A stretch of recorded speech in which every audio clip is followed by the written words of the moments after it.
26 ରୁ ଅଧିକା ଜିଲ୍ଲାରେ ବର୍ଷା ହେବାର ସମ୍ଭାବନା ରହିଛି। ହଁ ଦର୍ଶକ ବନ୍ଧୁ 26 ରୁ ଅଧିକା ଜିଲ୍ଲାରେ ବର୍ଷା ହେବାର ସମ୍ଭାବନା ରହିଛି। ଦର୍ଶକ ବନ୍ଧୁ ଆଜିର ସମ୍ପୂର୍ଣ୍ଣ ରିପୋର୍ଟ ପାଣିପାଗ ଅପଡେଟ୍ ଜାଣିବା ପାଇଁ ଚାହୁଁଥିଲେ ଆପଣମାନେ ଭିଡିଓକୁ ଶେଷ ପର୍ଯ୍ୟନ୍ତ ଦେଖନ୍ତୁ। ଆଜି କେଉଁ କେଉଁ ଜିଲ୍ଲାରେ ପ୍ରବଳ ବର୍ଷା ହେବ ଏବଂ କେଉଁ କେଉଁ ଜିଲ୍ଲାରେ ମଧ୍ୟମ ବର୍ଷା ହେବ ଏବଂ କେଉଁ କେଉଁ ଜିଲ୍ଲାରେ ହାଲୁକା ମଧ୍ୟମ ଧରଣ ବର୍ଷା ହେବାର ସମ୍ଭାବନା ରହିଛି। ଆଜିର ପାଣିପାଗ ଅପଡେଟ୍ ଖବରରେ ଆପଣମାନେ ସମ୍ପୂର୍ଣ୍ଣ ରିପୋର୍ଟ ଜାଣିପାରିବେ। ଜୟ ଜଗନ୍ନାଥ ଦର୍ଶକ ବନ୍ଧୁ, ପୁଣି ପାଣିପାଗ ଅପଡେଟ୍ରେ ଆପଣମାନଙ୍କୁ ସ୍ୱାଗତ। ଆଜି ହେଉଛି ଜୁନ 15 ତାରିଖ ସୋମବାର 2026 ରଜ ସଂକ୍ରାନ୍ତି। ଦର୍ଶକ ବନ୍ଧୁ ଆଜିର ପାଣିପାଗ ଅପଡେଟ୍ ଖବରରେ ଆପଣ ଯଦି ଲାଇକ୍ କରିନାହାନ୍ତି ତାହେଲେ ଲାଇକ୍ କରନ୍ତୁ, ଆଉ ଆପଣ ଯଦି ନୂଆ କରି ଆମ ଚ୍ୟାନେଲକୁ ଆସିଛନ୍ତି ତାହେଲେ ସବସ୍କ୍ରାଇବ କରିକି ରଖନ୍ତୁ, ପାଖରେ ଥିବା ବେଲ୍ ନୋଟିଫିକେସନ ଅନ୍ କରନ୍ତୁ, ଯାହାଫଳରେ ନୂଆ ନୂଆ ଅପଡେଟ୍ ପାଣିପାଗ ଖବର ଆପଣମାନେ ସର୍ବପ୍ରଥମେ ପାଇପାରିବେ। ବର୍ଷା ସମୟର କିଛି କିଛି ଅଞ୍ଚଳରେ 40 ରୁ 60 କିଲୋମିଟର ଘଣ୍ଟା ପ୍ରତି ପବନ ବେଗ ରହିବ। ଦର୍ଶକ ବନ୍ଧୁ ବିଶେଷ କରି ଦିନ 2ଟାରୁ ରାତି ସନ୍ଧ୍ୟା ପର୍ଯ୍ୟନ୍ତ କିଛି କିଛି ଅଞ୍ଚଳରେ ବର୍ଷା ହେବାର ସମ୍ଭାବନା ଅଧିକ ରହିଛି।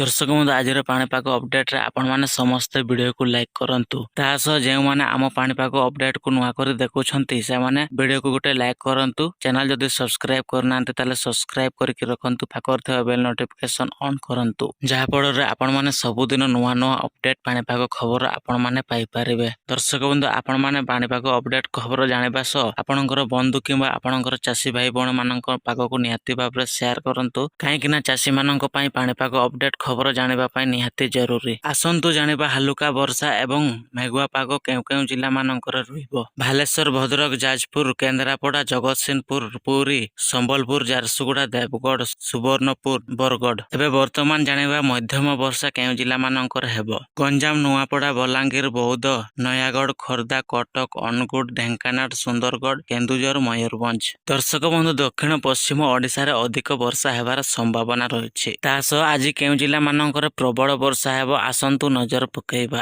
ମାଲକାନଗିରି, କୋରାପୁଟ, ରାୟଗଡ଼ା, ନବରଙ୍ଗପୁର, ଗଜପତି, କଳାହାଣ୍ଡି, କନ୍ଧମାଳ। ଦର୍ଶକ ବନ୍ଧୁ ଆପଣମାନଙ୍କୁ ଶେଷ ଥର ରିକ୍ୱେଷ୍ଟ କରିବି, ଭିଡିଓକୁ ଲାଇକ୍ କରିନାହାନ୍ତି ତାହେଲେ ଲାଇକ୍ କରନ୍ତୁ। ଆପଣମାନେ ଯଦି ନୂଆ କରି ଚ୍ୟାନେଲକୁ ଆସିଛନ୍ତି ତାହେଲେ ଲାଇକ୍ କରନ୍ତୁ, ଆଉ ସବସ୍କ୍ରାଇବ କରିନାହାନ୍ତି ତାହେଲେ ସବସ୍କ୍ରାଇବ କରିକି ରଖନ୍ତୁ, ପାଖରେ ଥିବା ବେଲ୍ ନୋଟିଫିକେସନ ଅନ୍ କରନ୍ତୁ, ଯାହାଫଳରେ ନୂଆ ନୂଆ ଅପଡେଟ୍ ପାଣିପାଗ ଖବର ସବୁଦିନ ଆପଣମାନେ ସର୍ବପ୍ରଥମେ ପାଇପାରିବେ। ତା ସହ ଆପଣଙ୍କର ବନ୍ଧୁ କିମ୍ବା ଆପଣଙ୍କର ଚାଷୀ ଭାଇ ଭଉଣୀ ମାନଙ୍କ ପାଖକୁ ନିହାତି ଭାବରେ ସେୟାର କରନ୍ତୁ, କାହିଁକି ନା ଚାଷୀ ମାନଙ୍କ ପାଇଁ ପାଣିପାଗ ଅପଡେଟ୍ ଖବର ନିହାତି ଜରୁରୀ। ଦର୍ଶକ ବନ୍ଧୁ ଆଜିର ପାଣିପାଗ ଅପଡେଟ୍ ଖବର ଏଇଠି ସମାପ୍ତ କରୁଛେ। ଆପଣ ଅପେକ୍ଷାରେ ରୁହନ୍ତୁ ନେକ୍ସଟ ପାଣିପାଗ ଅପଡେଟ୍ ଖବର ପାଇଁ।